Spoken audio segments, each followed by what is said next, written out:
E aí, pessoal? Aqui é a Prof. Isadora Lazarete e hoje nós vamos estudar um tema que é muito importante, que diz respeito aos deveres dos advogados, né? Então, depois de estudarmos os direitos dos advogados, né, chegou a hora de conhecer o outro lado da moeda, né? Quais são as obrigações éticas que todo advogado deve cumprir, tá? Então, preparem-se, porque hoje vocês vão entender exatamente o que se espera, né, do advogado no ponto de vista lá do Código de Ética, tá? No ponto de vista dos seus deveres. Bem, quando a gente fala sobre dever de advogado, né, a gente tem que lembrar de uma base normativa fundamental, que é o artigo 2º do Código de Ética e Disciplina. Tá? E o artigo 2º do Código de Ética e Disciplina, ele é o coração dos deveres dos advogados, né? Então, a gente precisa analisar ele de uma forma muito detalhada. Ele traz aqui para nós o papel social do advogado, tá? Então, enquanto o advogado, enquanto um agente, né, indispensável à administração da justiça.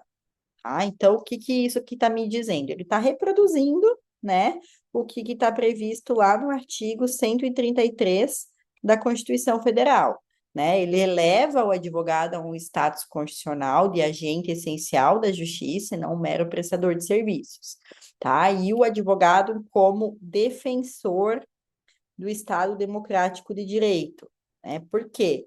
Porque o advogado ele vai ser aqui ele vai ter um papel muito fundamental, tá? Nessa questão que envolve o império da lei, tá? A própria democracia, a própria cidadania, né? E sua atuação sempre deve fortalecer as instituições democráticas e nunca enfraquecê-las. Tá? Além disso, ele também vai ser um defensor da cidadania, da moralidade pública, da justiça e da paz social, né? Porque são múltiplas funções sociais que o advogado exerce que transcendem o interesse individual do cliente e abrangem toda a coletividade, muitas vezes, né? É, é, tanto que ele diz assim, subordinando a atividade do seu ministério privado à elevada função pública que exerce. Aqui tem um paradoxo fundamental que a gente precisa compreender, porque, embora o advogado exerça, né, quando ele for um advogado que está na iniciativa privada, essa profissão liberal, né, de caráter privado, ele tem um viés de uma função pública muito essencial aqui, porque ele justifica, né, esse conceito, ele traz uma justificativa para todas aquelas prerrogativas e os próprios deveres especiais do advogado. Então, o lucro, por exemplo, ele não pode se sobrepor à função social do advogado, né? O advogado, ele deve considerar o impacto social dos seus atos, a sua conduta ela deve ser exemplar, tanto dentro como fora do exercício profissional. E aí, o artigo 2º, ele tem lá um rol previsto no parágrafo único, que vai trazer aí, né, um rol de incisos sobre os deveres dos advogados. E o primeiro deles, tá? O primeiro desses incisos diz respeito ao dever que o advogado tem de preservar a dignidade da profissão, tá? Então, ele tem o dever de um dever comportamental, né, que é muito abrangente, ou seja, vai além do exercício profissional, né, enquanto advogado. Então, essa conduta de preservar, né, se refere àquela conduta geral do advogado, não apenas no exercício da advocacia, mas isso inclui a sua própria vida social, a sua vida pessoal, a sua vida familiar, né? E aí diz assim o artigo que ele tem que preservar em sua conduta, então, a dignidade da profissão, a honra, a nobreza, né, e a dignidade, zelando pelo seu caráter de essencialidade e indispensabilidade. Então, a honra, pessoal, o que que é essa honra? É a reputação moral da classe dos advogados, né? A nobreza é uma elevação ética e social da profissão, a dignidade que diz respeito a esse respeito e a consideração social, né? E também ao fato de que o advogado, ele deve valorizar e também fazer, né, valer a importância social da advocacia, né, no sentido de exercer e de reconhecer esse papel ativo e constitucional que o advogado possui. Então, um exemplo muito clássico dessa violação aqui seria aquele advogado que se comporta de forma inadequada nas redes sociais, utilizando discursos racistas, sexistas, misóginos, enfim, de caráter discriminatório, aquele advogado que se envolve em escândalos públicos, ou então que utiliza da posição de advogado para obter uma vantagem ilícita. Então, o próprio desrespeito às instituições democráticas em manifestações públicas, tá? Configura, então, uma afronta a esse dever, tá? De preservar na sua conduta a honra, a nobreza e a dignidade da profissão. Próximo inciso diz respeito à atuação do advogado de acordo, tá, com os princípios éticos, tá? E quais que são esses princípios? Eles estão aqui, tá? Nesse inciso 2. Então, seriam o destemor, né? Independência, honestidade, decoro, veracidade, lealdade, dignidade e boa-fé. Então, a atuação do advogado ela tem que ser pautada nesses princípios. Então, a gente tem aqui 8 princípios, a gente vai desvendar o que que eles significam. O que é o destemor? Pessoal, o destemor é a coragem que o advogado tem que ter de enfrentar, muitas vezes, adversidades, tá? Ilegalidades, de se opor contra abusos de autoridades, de denunciar ilegalidades, né? De não se intimidar por pressões externas, de defender com muita firmeza o seu cliente, mesmo em casos, né, em causas que lhe sejam desfavoráveis.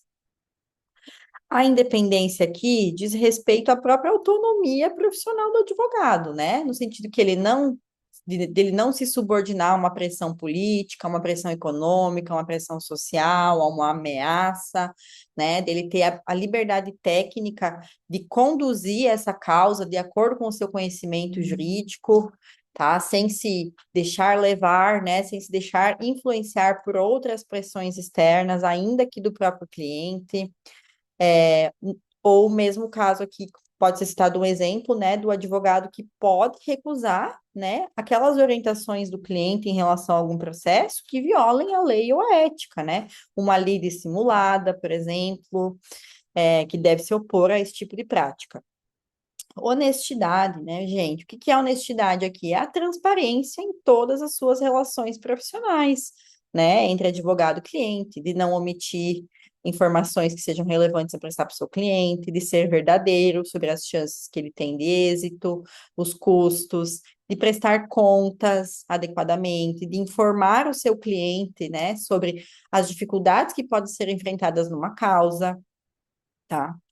O decoro, então, por sua vez, ele constitui aquele comportamento adequado e respeitoso que o advogado deve ter, a polidez com que o advogado deve tratar todos aqueles envolvidos no processo, seja o juiz, seja os promotores, né, seja os serventuários da justiça, seja os auxiliares, seja os estagiários, seja o perito, seja as testemunhas, as partes, quem for, né, a própria sobriedade da conduta profissional mesmo, né, tratar esses adversários, inclusive, com a civilidade necessária, mesmo naqueles conflitos mais acirrados, tá? Ainda temos como princípio aqui a veracidade, né, que é aquele compromisso que o advogado tem com a verdade dos fatos, tá? De não inventar informações falsas dos fatos, de fundamentar as alegações em fatos reais, de não distorcer a realidade para beneficiar o seu cliente, né? A lealdade aqui também diz respeito à fidelidade do advogado com o seu cliente, dentro, né, e respeitando aqueles limites éticos e legais. A conduta dele não trair a confiança que lhe foi depositada, no sentido de zelar sempre por interesses legítimos daquele cliente que constituiu ele como um advogado, né? A dignidade, então, já antecipei um pouquinho, mas vamos reforçar aqui, né? Que é no sentido de se manter íntegro em qualquer situação, de não se rebaixar, não se deixar influenciar por práticas indignas ao exercício da advocacia, né? Não aceitar casos, não praticar conduta que comprometam a sua dignidade profissional. E por fim, o princípio da boa-fé, né? Ele está tratando aí daquela intenção legítima, né? Daquela probidade que o advogado tem que ter nas suas ações, tá? No sentido dele não utilizar instrumentos, seja recursos, medidas, expedientes, enfim, que tem um caráter protelatório desnecessário, que vise tumultuar aquele processo. É o dever dele aqui de cooperar com o andamento da justiça, com o andamento do processo, com aquela resolução daquela lide, tá? E o exemplo clássico aqui é a não interposição de recurso meramente protelatório, tá? E a banca, ela gosta muito de trazer um conflito aí, fazer uma situação que cria aí um conflito entre esses princípios. Então, sempre quando vocês se depararem com uma questão dessa, tá? A ideia é sempre equilibrar esses valores, priorizando em primeiro lugar a legalidade, né? Em segundo lugar, interesse público, em terceiro lugar, o interesse do cliente dentro dos seus limites éticos, ok? O próximo inciso, então, diz respeito à reputação do advogado, né? O advogado ele tem o dever de velar por sua reputação pessoal e profissional. Qual que é o significado prático disso aqui, tá? É ele cuidar da sua reputação, da sua imagem pessoal e profissional, de evitar comportamentos que comprometam a sua credibilidade, de manter a sua conduta ilibada, né? Seja dentro ou fora do exercício profissional. O próximo inciso que traz aí um dever do advogado é o de empenhar-se permanentemente em seu aperfeiçoamento pessoal e profissional. O que significa isso aqui, gente? É o estudo contínuo do direito, né? É o dever que o advogado tem de estar se atualizando permanentemente da legislação, tá? No sentido de melhorar as suas habilidades profissionais, de acompanhar os precedentes judiciais, de acompanhar a jurisprudência, porque o direito está em constante transformação e evolução, né? As leis estão se modificando, a realidade social se modifica, consequentemente, a regulação passa a se modificar em determinados momentos, e o advogado precisa estar atento a essas modificações, né? Porque é isso que vai fazer ele defender o seu cliente da melhor forma, tá? Garantir uma pretensão, fazer uma defesa, tá? Então, é por isso que esse aperfeiçoamento ele deve ser permanente. O próximo, então, é o inciso 5, que diz respeito ao aprimoramento das instituições, do direito e das leis, tá? Então, o advogado ele tem que contribuir para isso, ou seja, ser um agente de transformação no sistema jurídico.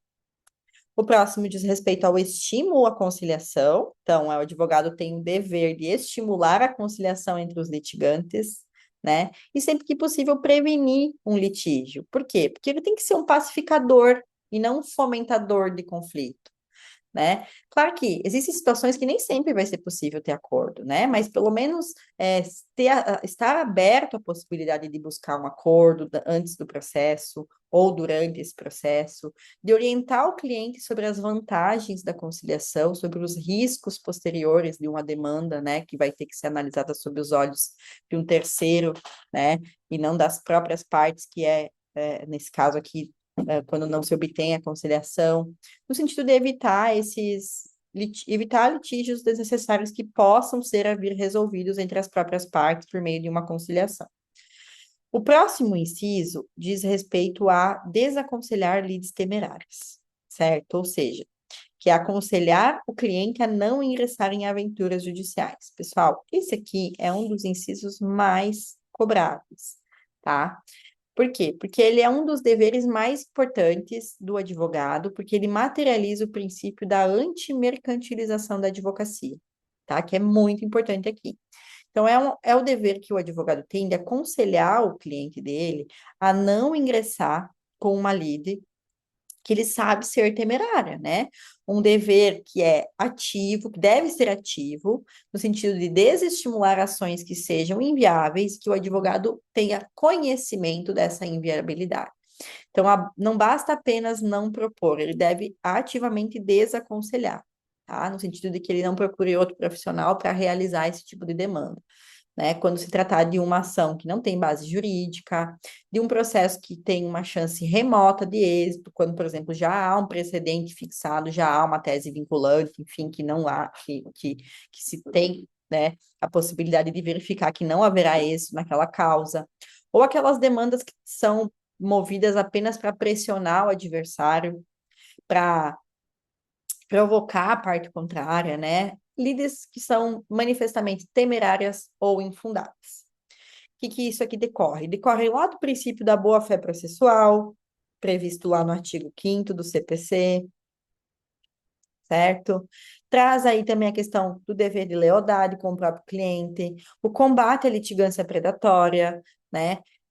E protege o próprio sistema judiciário contra esse tipo de demanda, né? Então, o advogado, ele inclusive tem uma responsabilidade nesse sentido, né? Aquele advogado que incentiva lides temerárias, ele pode vir aí a ser responsabilizado por uma litigância de má-fé, responder eventualmente, né, civilmente por danos causados ao seu adversário.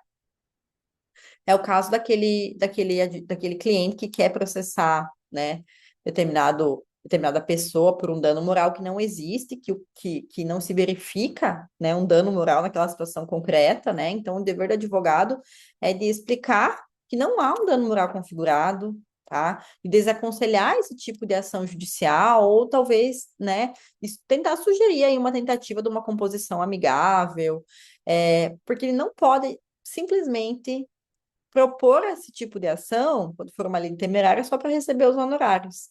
Tá? Então, dá para citar aqui também o artigo 8º do Código de Ética e Disciplina.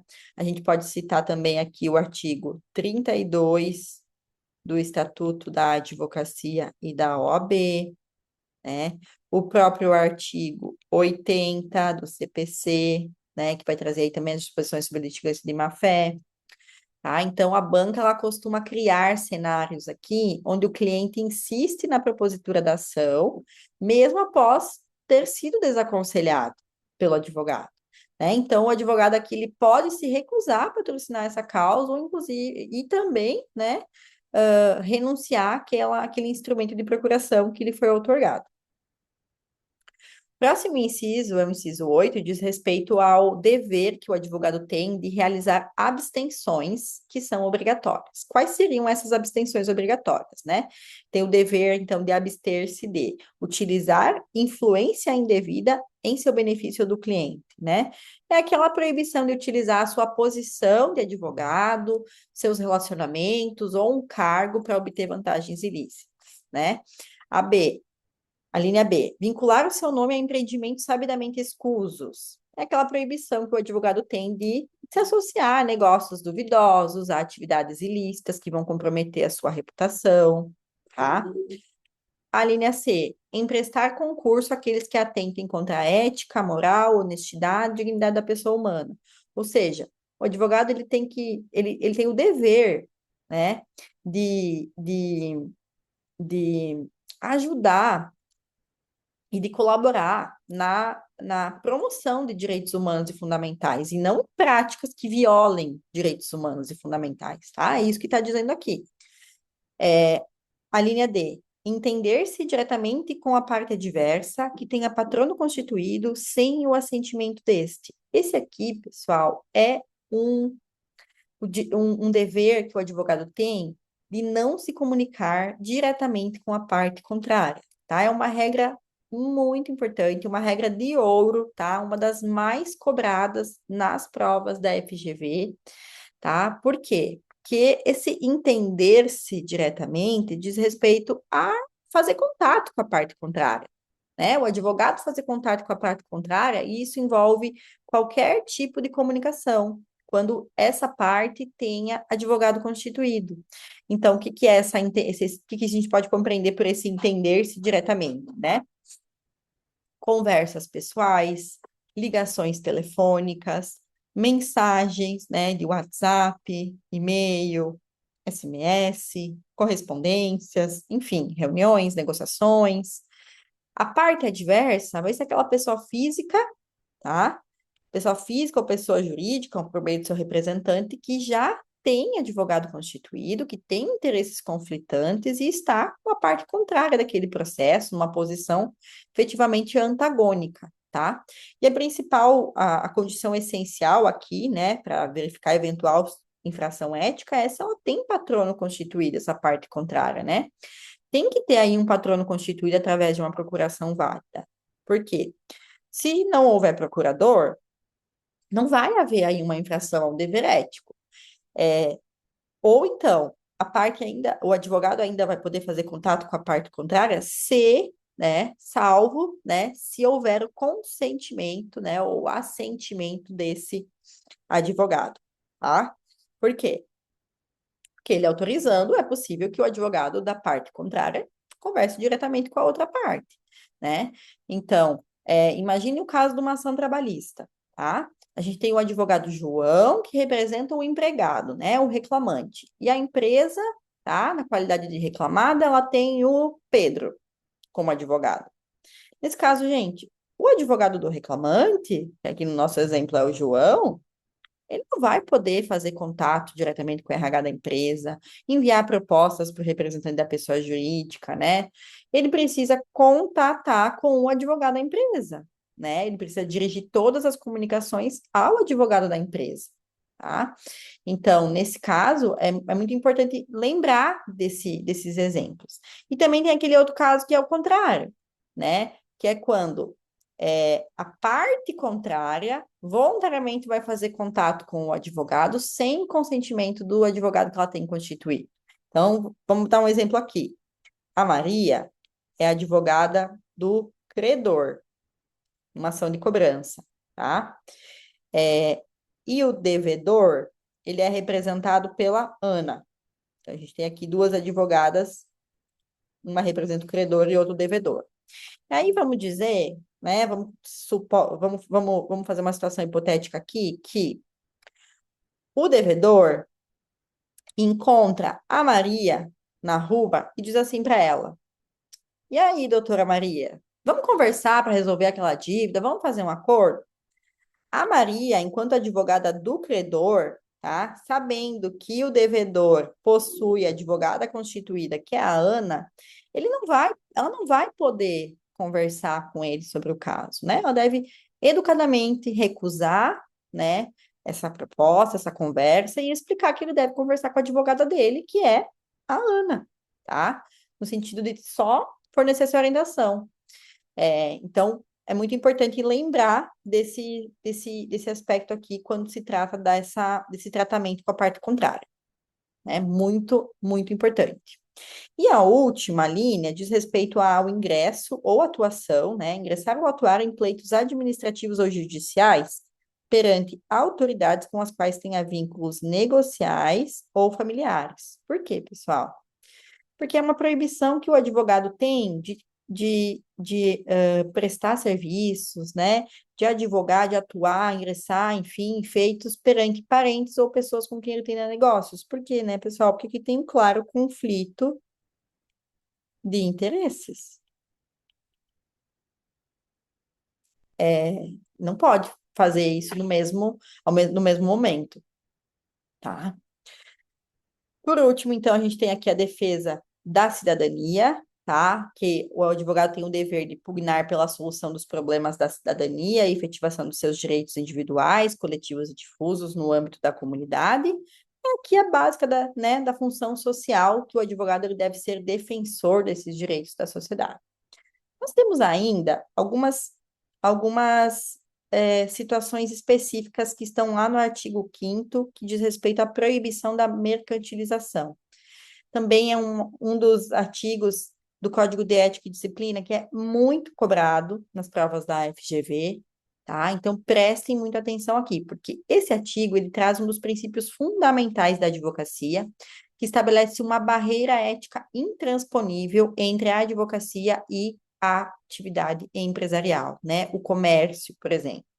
Então, o advogado ele não pode fazer da advocacia uma atividade comercial, usando métodos empresariais que são inadequados à sua profissão.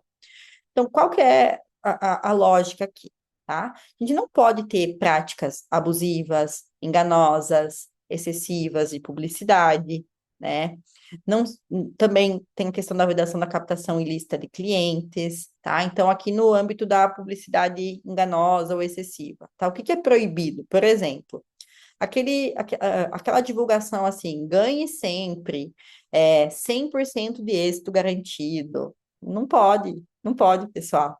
Ou então, promoção, 2 processos, pague 2 processos, leve 3. Nem pensar, tá? O que é permitido para o advogado fazer? O advogado pode, né, fazer publicidade por meio de informações objetivas sobre os seus serviços, as suas áreas de atuação, as suas qualificações profissionais, o seu currículo, né, a sua formação, seus dados de contato. né? Lá no âmbito da captação ilícita de clientes, por exemplo, né? Essa caça de clientes em hospitais, delegacias, fóruns, funerárias, né? Também não empresas, né? No sentido assim de fazer uma captação ilícita, né? Daquele oferecimento ativo, incansável de serviços, utilizar angariadores, né? Utilizar angariadores, por exemplo, é, captadores de clientes, tá? Então, qual que é a permissão aqui, né? Aqueles clientes que procuram espontaneamente, indicações naturais de outros clientes e a realização de um networking profissional e também ético, tá? Aqui também, no inciso sexto do Código de Ética e Disciplina, a gente tem a vedação, tá? O dever que o advogado tem de não agir com nenhum tipo de falsidade, né? A vedação à própria falsidade, tá? Da verdade, tá? Estribando-se na má-fé. Então, o que que é isso, gente? O advogado, ele pode e deve defender o seu cliente, mas jamais baseando-se em inventar mentiras, agir com má-fé, tá?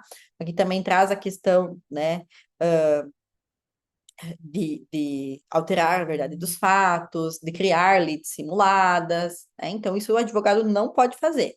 Aqui a captação de clientela, então, prevista especificamente ali no artigo 7º, né, que eu antecipei como um exemplo da proibição da mercantilização, tá? No sentido de que é vedado o oferecimento dos serviços profissionais que impliquem, direta ou indiretamente, inculcação ou captação de clientela, né? Ou seja, o advogado não pode sair por aí caçando clientes e usando métodos inadequados de captação, tá? O próximo, então, é o artigo 8º, que vai trazer aí o dever de transparência e o dever de informação para com o cliente, tá? Esse aqui é um dever específico que ele tem com o seu cliente, no sentido de que o advogado ele deve informar o cliente de forma clara, inequívoca, quanto aos eventuais riscos da sua pretensão e das consequências que podem advir da demanda, né? Aquela demanda que vai ser ajuizada, ou que não será ajuizada, né, por conta do risco. Então, isso aqui diz respeito à transparência, né? Ou seja, é um dos pilares do consentimento informado que existe na relação entre advogado e cliente, tá? Esse dever é um dever, deve ser ativo, é um dever obrigatório, ele tem que antecipar as informações que sejam relevantes para esse cliente, né? Explicando os obstáculos, a probabilidade de sucesso ou de insucesso, tá? E como que a FGV costuma cobrar isso em prova? Tá? Eu trouxe aqui para vocês uma questão do 41º exame, e diz respeito aqui a Ana Júlia, que recentemente aprovada no exame da Ordem dos Advogados do Brasil, aspira a exercer sua nova atividade profissional, de maneira comprometida com os deveres éticos e valores inerentes à elevada função pública e da profissão. Nesse sentido, assinale a afirmativa que corretamente descreve a hipótese de cumprimento do dever ético por Ana Júlia, tá? Então, a Ana Júlia, ela deve, sempre que possível, tá? Vamos analisar a assertiva A aqui. A Ana Júlia deverá, sempre que possível, estimular a conciliação e a mediação entre os litigantes, entendendo-se diretamente com a parte adversa, cujo eventual patrono constituído na hipótese de haver a solução do conflito deverá ser ulteriormente comunicado? Não, né, pessoal? Nem pensar. Por quê? Porque a Ana Júlia, ela deve sim, né, sempre que possível, estimular a conciliação, com certeza, né, e a mediação, mas não pode, né, se direcionar à parte contrária, né, sabendo que ele tem advogado constituído, ou ainda, o advogado, nesse caso aqui, ele tem que ser o primeiro a saber, né? Não é possível, então, que o advogado seja constituído, seja ulteriormente comunicado. Ele tem que ser comunicado com antecedência, né? Deve ser imediata essa comunicação e não após a solução do conflito, tá? Por conta dessa proibição de comunicação direta com a parte contrária. Vamos olhar aqui a assertiva B. Diz assim: nos pleitos administrativos ou judiciais em que ingressar, Ana Júlia deverá atuar com destemor e independência, especialmente perante aquelas autoridades com as quais tenha vínculos negociais diretos. Gente, errada também, né, essa aqui. Por quê, pessoal? Porque ela não pode, né? A Ana Júlia aqui, ela não pode atuar em causas que envolvam autoridades com as quais ela tenha vínculos negociais. Pelo contrário, né? O Código de Ética e Disciplina da UBL, ele veda essa conduta pela presença de conflito de interesses, né? Então tá errado. A alternativa C diz assim: Ana Júlia deverá pugnar pela solução dos problemas da cidadania e pela efetivação dos direitos individuais, coletivos e difusos, dever que pode ser cumprido, por exemplo, com a adoção de política permanente de contratação de honorários advocatícios em valores abaixo da tabela da OAB. Não tá certo isso aqui, né, gente? Não pode. Por quê, pessoal? A OAB, ela disponibiliza uma tabela, né, que vai trazer uns honorários mínimos a serem cobrados do cliente, né? Então, a prática de contratar valores inferiores à tabela, ela é, em regra, vedada pelo Código de Ética, exceto em situações muito bem justificáveis, tá? Então, por conta disso, também está errada essa assertiva. E a D, por eliminação, então, né? No exercício do seu mandato, Ana Júlia deverá atuar como patrona e, portanto, imprimir à causa a orientação que lhe pareça mais adequada, procurando esclarecer a estratégia traçada ao cliente, mas sem se subordinar às suas intenções contrárias, né? Então, correto, né, pessoal? A Ana Júlia, atuando aqui como patrona dessa parte, ela tem que orientar a causa de uma maneira que lhe pareça mais adequada, e ela não vai se subordinar àquelas intenções daquele cliente que sejam contrárias a essa estratégia que ela vai adotar, né? Ela deve buscar esclarecer essa estratégia ao seu cliente, se não for o caso de uma concordância, renunciar, né, a esse instrumento de procuração, tá? Então, pessoal, é muito importante que vocês se atentem a esses deveres, porque, né, ele vem sendo objeto de cobrança nas provas da FGV. Então, agora que vocês conhecem as regras, né, são sabedores aí de todo o espírito da advocacia ética, né, a gente chega ao final de mais uma aula aqui no Magistrar. Então, continuem estudando, pratiquem muitas questões, revisem o material e lembrem-se de ler todos os artigos citados aqui na aula, tá? E que, para a ética profissional, é necessário que a gente estude em conjunto com o Código de Ética, o Estatuto da Advocacia e da OAB e também o Regulamento Geral da OAB, tá bem?